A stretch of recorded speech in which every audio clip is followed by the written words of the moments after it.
नमस्कार दोस्तों। आज से हम शुरुआत कर रहे हैं पीसीएस के लिए मिनी टेस्ट सीरीज़ की। जो पिछले बैच के लिए सीरीज़ चल रही थी 2022 प्रीलिम्स के लिए, विशेष रूप से उसको यूपी पीसीएस को ध्यान में रख के तैयार किया गया था।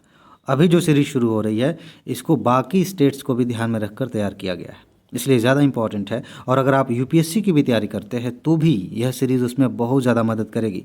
और इसके बारे में मैंने बताया, अभी इसके पहले जो वीडियो आई थी 9 बजे वाली, उसमें मैंने बताया था। अगर आपने नहीं देखा है तो देखिए, दोनों एक दूसरे की पूरक हैं।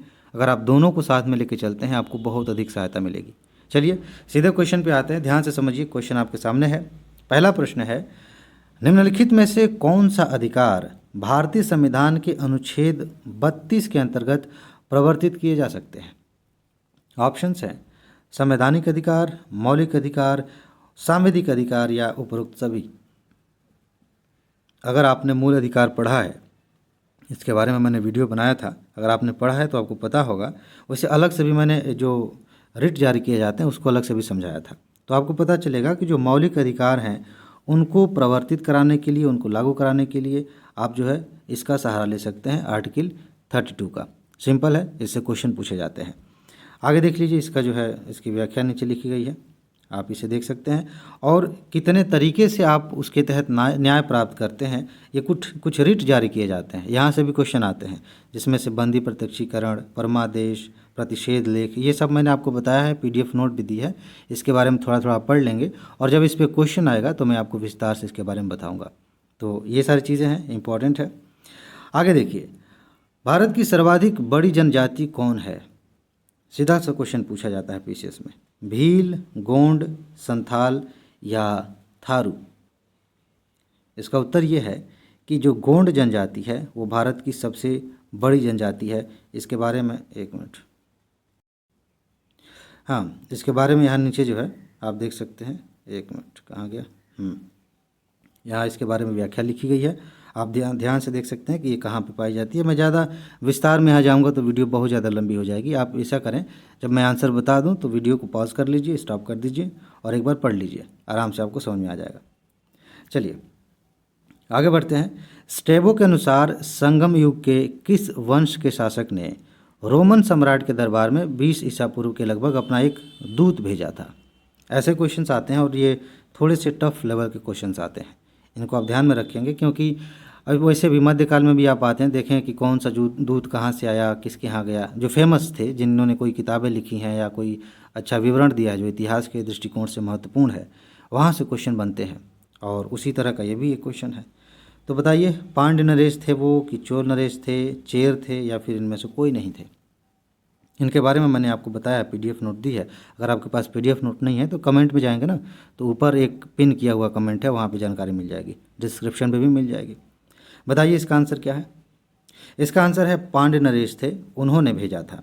ठीक है, इसकी व्याख्या यहाँ देखते हैं। स्ट्रैबो के अनुसार पांड्य नरेश ने भेजा था एक दूत को। आप यहाँ बाकी चीज़ें आप देख लेंगे।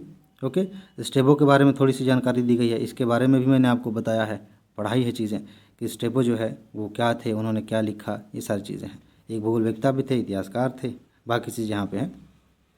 आगे बढ़िए। ये क्वेश्चन, इस तरह का क्वेश्चन देखिए, यूपी पीसीएस में इस साल एक क्वेश्चन आया था इस तरह का। पनियाल तथा इरूला जनजातियाँ किस राज्य में निवास करती हैं? आगे चल के अभी आपको लग रहा होगा कि मैं ज़्यादा डिस्कस नहीं कर रहा हूँ इस पर, मतलब क्वेश्चन पे करूँगा। आगे चल के हम पुराने पैटर्न पे आएंगे जो मैंने पिछले साल अपनाया था, बहुत ही शानदार तरीका है वो। जैसे एग्जांपल के तौर पे, जैसे यही क्वेश्चन है, अब इसको पुराने पैटर्न पे अगर डिस्कस करें तो मैं आपको क्या बताऊँगा। जैसे क्वेश्चन डिस्कस कर लेते पहले कि ये जो है जनजातियाँ किस राज्य में पाई जाती हैं, उसके बाद से देखें आंध्र प्रदेश, तमिलनाडु, केरल, महाराष्ट्र, और उसके बाद से हमें उत्तर मिल जाएगा कि हाँ ठीक है, पता है तो भी, नहीं पता है तो भी, तमिलनाडु इसका आंसर हो गया। अब इसके आगे मैं बात करता हूँ जो पुराना पैटर्न था, कि इसमें इनपुट क्या है, इसमें ऐसी कौन सी चीज़ है इस क्वेश्चन में जो हमें लेनी चाहिए, जिससे हमें सीखना चाहिए। आपको पता चलेगा कि आपको एक दिन या 2 दिन लगेंगे, एक लिस्ट बना लेनी चाहिए कि कौन सी जनजाति किस राज्य में है। बस एक लिस्ट इतना बना लीजिए। कभी कभी क्वेश्चन ऐसा आता है कि इस जनजाति की कुछ विशेषताएं हैं, जैसे कौन सी जनजाति जो है दीपावली को शोक के त्यौहार के रूप में मनाती है, इस तरह से यूपी पीसीएस में क्वेश्चन आ जाते हैं। तो विशेषताओं से तो कभी कभी क्वेश्चन आते हैं, लेकिन कौन सी जनजाति किस राज्य में निवास करती है, यहाँ से क्वेश्चंस ज़्यादा आते हैं। और ख़ास तौर से अगर आप जैसे मान लीजिए मैं एक रफ पिक्चर बना रहा हूँ, तो इस इलाके में जो जनजातियाँ पाई जाती हैं यहाँ से ज़्यादा क्वेश्चंस आते हैं। बाकी ये जो साउथ वाला क्षेत्र है, टोडा और बाकी जनजातियाँ इधर पाई जाती हैं, वहाँ से कभी कभी क्वेश्चंस आ जाते हैं। तो सबसे बढ़िया ये रहेगा कि आप इसमें कोई डिवीज़न ना करें, एक लिस्ट बनाएं और लिस्ट बना करके सभी जनजातियों को अच्छे से याद कर लें, रट लें। अभी जो महत्वपूर्ण जनजातियाँ उनकी लिस्ट में आपको दूंगा प्रीलिम्स में, ठीक है, वो चीज़ मुझे ध्यान में है क्योंकि यहाँ से क्वेश्चन हर साल आते हैं। तो ये है इनपुट कि आप इस क्वेश्चन को देख लिए। अब अगर आपने याद कर लिया आज ही जनजातियों को, तो आगे चल के भले कितने भी क्वेश्चन आ जाएँ आप 99% क्वेश्चन का जवाब दे देंगे। तो ये पुराना तरीका, इस तरह से मैं बात करता हूँ इनपुट की। आगे हम इस पर बात करेंगे, फिलहाल अभी नॉर्मल चलते हैं। अभी देखिए इसका जो उत्तर है वो है तमिलनाडु, हमें मिल गया। संविधान, भारत के संविधान निर्माताओं ने न्यायिक पुनरावलोकन के विचार को कहाँ से ग्रहण किया था। चलिए उसी पैटर्न पे चलते हैं। मुझे अब धीरे धीरे मज़ा आने लगा कि जब वो अच्छा है तो उसको छोड़ा क्यों जाए, वैसे ही चलते हैं। तो ये कहा गया है कि ये जो न्यायिक पुनरावलोकन है उसका विचार हमने कहाँ से लिया है। संविधान बना रहे थे तो बहुत जगहों से हमने विचार लिया था, ब्रिटेन, फ्रांस, स्विट्ज़रलैंड या अमेरिका से। इसका सही उत्तर है अमेरिका से हमने न्यायिक पुनरावलोकन का विचार लिया है। अब क्या है कि आप टेस्ट सीरीज़ देंगे या इसी सीरीज़ से जुड़े हुए हैं तो आगे इस तरह के क्वेश्चंस आपको कई मिलेंगे, लेकिन तैयारी के नाम पे आपको बस 1 से 2 घंटे देने हैं, इस टॉपिक की तैयारी आपकी हो जाएगी। 1 से 2 घंटे इसलिए कह रहा हूँ, काम तो आपका 15-20 मिनट में हो जाएगा। 1 से 2 घंटे इसलिए ताकि आप अच्छी तरह से इसको तैयार कर लें। और तैयार क्या करना है, आप यहाँ भी एक चार्ट बना लीजिए ऐसे, ठीक है, इस तरह से। और लक्ष्मीकांत की किताब होगी तो आपके पास ऐसे बना हुआ होगा, ठीक। यहाँ देश लिखा होगा और इस देश से क्या क्या हमने लिया है यहाँ लिखा होगा। यहाँ देश लिखा है, यहाँ हमने क्या क्या लिया लिखा होगा। एक बार रट लीजिए अच्छे से, बार बार रिवाइज कर लीजिए, चाहे आप उसके लिए ट्रिक बनाइए चाहे कुछ भी। एक बार ये याद कर लीजिए कि हमने जो संविधान बनाया है उसका स्रोत क्या है, हमने कहाँ कहाँ से क्या क्या सीखा, बस एक बार याद कर लेंगे। यूपीएससी में भी क्वेश्चंस आते हैं यहाँ से और पीसीएस में भी आते हैं, ठीक है। तो ये इस क्वेश्चन का इनपुट है। यहाँ से जब भी क्वेश्चन आएगा मैं आपको याद दिलाऊंगा कि इसे रट लीजिए, याद कर लीजिए, याद कर लीजिए, याद कर लीजिए। और अगर आप फिर भी नहीं याद करते हैं तो फिर आप समझिए, ठीक है। आगे चलते हैं। तो इसका हो गया, यूएसए से हमने लिया है, बाकी चीज़ें यहाँ पे लिखी हुई हैं, आप चाहें तो इसको पढ़ सकते हैं। बाकी ये नोट के तौर पे काम करेगा, जब पीडीएफ नोट मैं आपको दूंगा इसकी तो ये आपके लिए बहुत ही शानदार नोट का काम करेगा। अच्छा, निम्नलिखित में से कौन सी नदी प्रारंभ में अरुण नदी के नाम से जानी जाती है, ठीक है। अब अरुण लिखा है कि आगे अरुणा लिखा है, आगे हम देखेंगे, फिलहाल इसका जवाब दीजिए। 1 मिनट, क्या हो गया, हाँ जी। तो कौन सी नदी प्रारंभ में अरुण नदी के नाम से जानी जाती है। 3 विकल्प यहाँ दिख रहे हैं, एक नीचे है, सोन, कोसी, चंबल और एक और है यमुना। बताइए, इस तरह का क्वेश्चन खूब पूछे जाते हैं, यूपीएससी भी पूछती है, पीसीएस में भी आते हैं। इस तरह के का मतलब है, 2 मतलब है अभी मैं बता रहा हूँ, पहले इसका जवाब दीजिए। इसका सही उत्तर है कोसी नदी। थोड़ा सा यहाँ पे एक्सप्लेनेशन लिखा होगा, मैं पढ़ देता हूँ।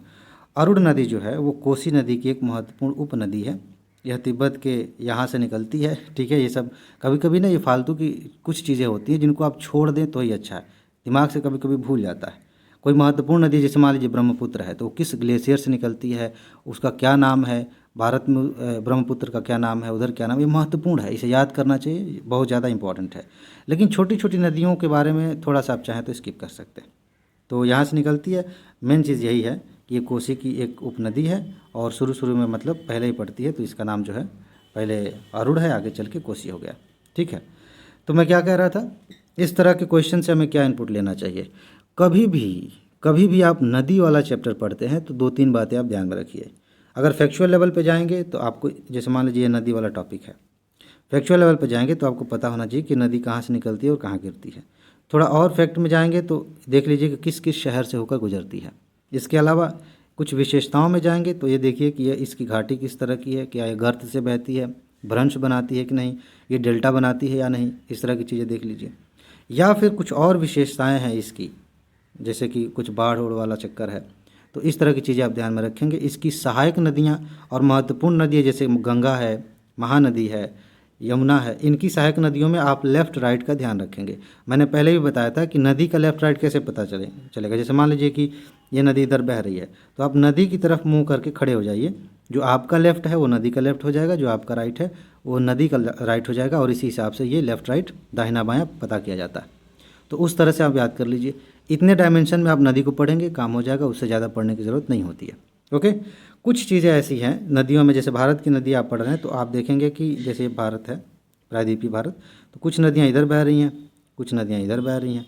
तो कौन सी नदी पूरब की ओर बह रही है, कौन सी पश्चिम की ओर बह रही है, या दूसरे शब्दों में कहें कौन सी नदी बंगाल की खाड़ी में गिरती है, कौन सी नदी अरब सागर में गिरती है, ये चीज़ आप ध्यान रखेंगे, यहाँ से क्वेश्चन आते हैं।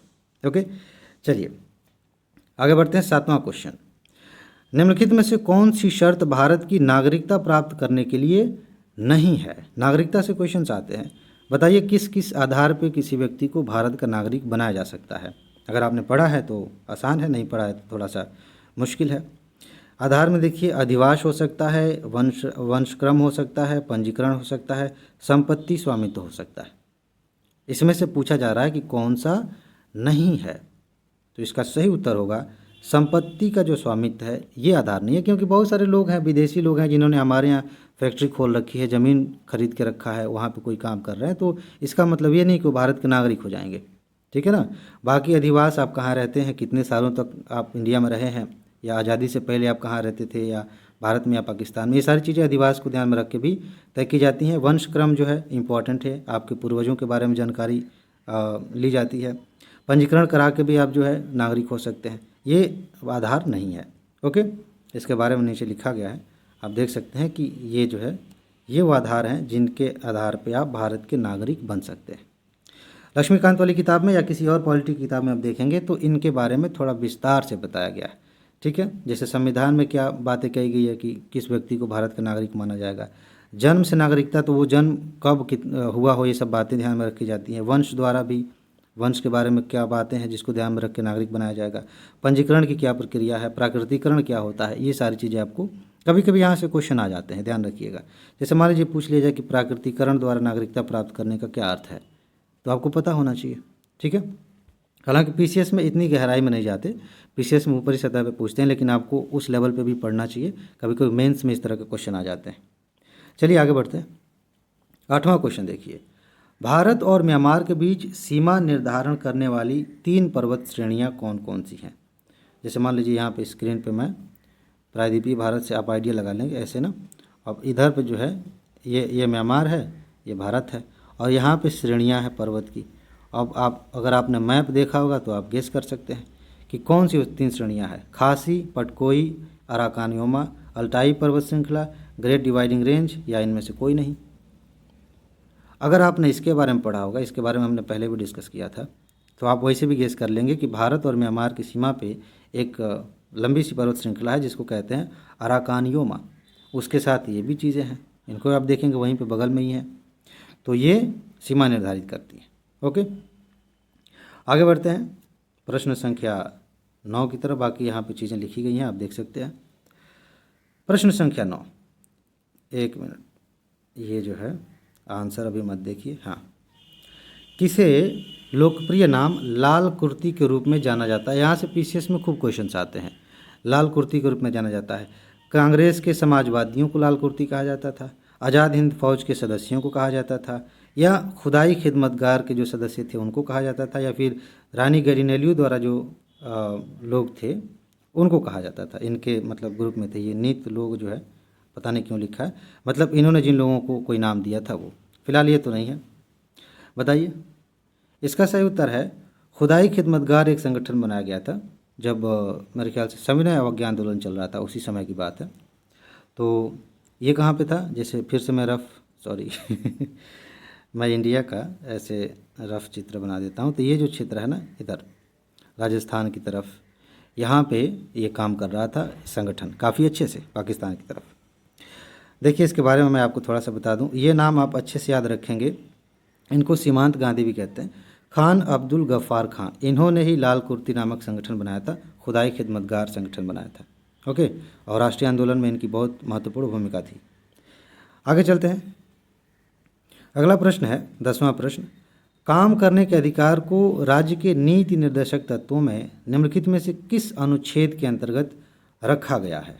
अनुच्छेद 18, 21, 41 या फिर 46? बताइए। वैसे भी आप देखेंगे, एक चीज़ ध्यान रखिएगा, साफ साफ यहाँ लिखा है कि नीति निर्देशक तत्वों में किस में रखा गया है। आपको पता होना चाहिए कि नीति निर्देशक तत्वों की रेंज क्या है। ये आप देखेंगे 18 तो उधर जाएगा नहीं, ठीक है, 36 के ऊपर आप जाएंगे तो नीति निर्देशक तत्व मिलेंगे, तो ये तो होगा नहीं, 21 होगा नहीं, इन दोनों में से कोई एक होगा। ठीक, थोड़ा सा दिमाग लगाएंगे तो आपको पता चल जाएगा कि अनुच्छेद 21 में काम करने की दशाओं और इन सब से जो है जुड़ी चीज़ें बातें इसमें कही गई हैं। तो आपका आंसर ऐसे ही मिल गया। और वैसे भी नीति निर्देशक तत्व हुए, मूल अधिकार हुए, इनके आर्टिकल्स आप अच्छे से रट लीजिए, याद कर लीजिए। यहाँ से हर साल क्वेश्चंस आ रहे हैं, हर साल मतलब हर साल, बहुत ज़्यादा इंपॉर्टेंट है ये। ओके, चलिए आगे देखते हैं। इसमें जो है इसका उत्तर यहाँ लिखा हुआ है, अनुच्छेद 41 में कौन सी बातें लिखी गई हैं आप देख सकते हैं यहाँ पे। ओके, 11वां देखिए, ब्रह्म सत्य है और जगत मिथ्या है, भ्रम है, माया है, यह बात किसने कही थी? इस तरह से क्वेश्चंस भी पूछे जाते हैं, यूपीएससी भी पूछती है और पीसीएस में भी आते हैं। किसने कहा था? शंकराचार्य, रामानुजाचार्य, वल्लभाचार्य या चैतन्य महाप्रभु ने? किसने कहा था? इसका सही उत्तर है शंकराचार्य ने यह बात कही थी कि ब्रह्म सत्य है, जगत माया है, मिथ्या है। ओके, अब इसका उत्तर देख लीजिए, यहाँ पे आंसर आपको मिल जाएगा, बाकी चीज़ें आप पढ़ सकते हैं। ओके, हाँ एक चीज़ वहाँ इनपुट की बात मैं बताऊँ, एक लिस्ट मैं आपको दूंगा, ये बड़ी इंपॉर्टेंट चीज़ बता रहा हूँ, जिसमें जैसे कि माधवाचार्य और रामानुजाचार्य, जितने भी आचार्य हुए हैं, संत हुए हैं, इन्होंने कौन सा मत प्रतिपादित किया था और इनका जो टाइम पीरियड है वो क्या था, कब ये थे, ये दोनों बातें याद रखना बहुत ज़्यादा ज़रूरी है। यूपीएससी लगभग हर 1-2 साल के गैप पे ये क्वेश्चन पूछती है इन विद्वानों से संबंधित। सॉरी, एक मिनट। हाँ, तो मैं ये कह रहा था कि यूपीएससी हर 1-2 साल पे इस तरह के क्वेश्चन पूछती है कि इन्होंने कौन सा मत दिया, या कभी कभी ऐसे स्टेटमेंट वाला क्वेश्चन आ जाता है कि ये जो मान लेती है कि कहाँ गया ऊपर के कल, शंकराचार्य जो है वो रामानुजाचार्य के समकालीन थे, ये स्टेटमेंट आपको मिला। अब कैसे आप जानेंगे कि ये सही है या गलत है? टाइम पीरियड आपको पता होना चाहिए, ज़्यादा नहीं है, मेरे ख्याल से 10-12 लोग हैं, उनको आप याद कर लीजिए, उनका टाइम पीरियड, कौन सा मत उन्होंने दिया था, और उस मत के बारे में अगर कुछ बेसिक जानकारी, जैसे मान लीजिए कि अद्वैतवाद है तो थोड़ा सा जान लें कि अद्वैतवाद क्या होता है, इसका मतलब क्या है, काम चल जाएगा। बस इतना याद करना है, सिंपल है। उसकी लिस्ट मैं आपको दे दूँगा, आप तैयार कर लेंगे। चलिए आगे आते हैं। 12वां क्वेश्चन है कि कौन सुमेलित नहीं है? जब भी ऐसा क्वेश्चन मिले आपको ना, आप यहाँ पे गोला कर दीजिए, नहीं तो पढ़ते पढ़ते लास्ट तक आएंगे तो आपको पता चलेगा कि कभी कभी भूल जाता है कि यहाँ पूछा गया था सही है कि गलत है, ध्यान में नहीं आया, हमको लगता है कि पूछा गया है सही कौन सा है, तो दिक्कत हो जाती है। गोबी मरुस्थल कहाँ है? मंगोलिया में है, क्या सही है? कालाहारी मरुस्थल बोत्सवाना, अटाकामा मरुस्थल उत्तरी चिली और मोजे मरुस्थल मैक्सिको। इसका सही उत्तर है ये जो है ना, ये गलत है। यहाँ से इनपुट ले लीजिए, फिर आंसर पे चलते हैं। आपको 2-3 बातें ध्यान में रखनी है जब आप वर्ल्ड मैप पढ़ते हैं, और ख़ास तौर से पीसीएस, हालांकि यूपीएससी ने भी 2020 में ऐसे क्वेश्चन पूछे थे, उसके पहले भी उसके बाद भी पूछ ही रही है कि मैप की जानकारी आपको होनी चाहिए। लेकिन मैप में क्या क्या पढ़ना है आपको, फिलहाल इसमें कई सारी बातें हैं, अभी जो क्वेश्चन है उसको ध्यान में रखते हुए मैं आपको बता रहा हूँ। जैसे प्रमुख मरुस्थल कौन कौन कहाँ कहाँ पे हैं, प्रमुख झीलें कौन कौन सी हैं, नदियों के बारे में आप देख लीजिए, या फिर घास के मैदान कहाँ कहाँ पे हैं, यहाँ से प्रश्न पूछे जाते हैं। इस चीज़ को आप अच्छे से लोकेट करके दिमाग में बिठा लीजिए। और अगर आपके पास वो प्राकृतिक वाला मतलब 2 तरह का मैप होते हैं ना, एक पॉलिटिकल होता है, एक नेचुरल होता है, तो अगर वो मैप है तो वहाँ पे बढ़िया से गोला करके जैसे भी हो उसे देखते रहा करिए, अच्छे से दिमाग में बैठ जाएगा। मैप को तैयार करने का बढ़िया तरीका यही है कि आप रटने उठने के चक्कर में न पड़िए, बस उसे देखते रहिए, चाय पीते हुए देख लीजिए, घर पे फ़ोन पे बात करते हुए उधर ही देखते रहिए। कोई फ़र्क नहीं पड़ता कि आपका दिमाग उधर लग रहा है कि नहीं लग रहा है, आपका दिमाग काम करेगा। आंखें देखेंगे जिस चीज़ को, दिमाग उसको रिसीव करेगा ही करेगा, चाहे आपका मन कर रहा है या नहीं कर रहा है। ठीक है, तो ये मैप तैयार करने का बहुत ही बेहतरीन तरीका है। आप बस देखते रहिए मैप को, अपने आप चीज़ें तैयार हो जाएंगी। ओके, चलिए आगे। मोजे मरुस्थल कहाँ है? देख लीजिए, इसका उत्तर कैलिफोर्निया में है। ओके, संयुक्त राज्य अमेरिका में। 13वां क्वेश्चन देखिए, संविधान के उल्लंघन के लिए राष्ट्रपति के विरुद्ध अभियोग अगर चलाना है तो ये इसकी शुरुआत कहाँ की जा सकती है? लोकसभा में, राज्यसभा में, संसद के किसी भी सदन में या फिर उच्च न्यायालय द्वारा किया जा सकता है। राष्ट्रपति पर अभियोग लगाना है, उनको पद से हटाने की प्रक्रिया शुरू करनी है, कहाँ पे ये शुरुआत होगी? इसका सही उत्तर होगा कि संसद के किसी भी सदन द्वारा इसकी शुरुआत की जा सकती है। ठीक है, ये आप ध्यान रखेंगे।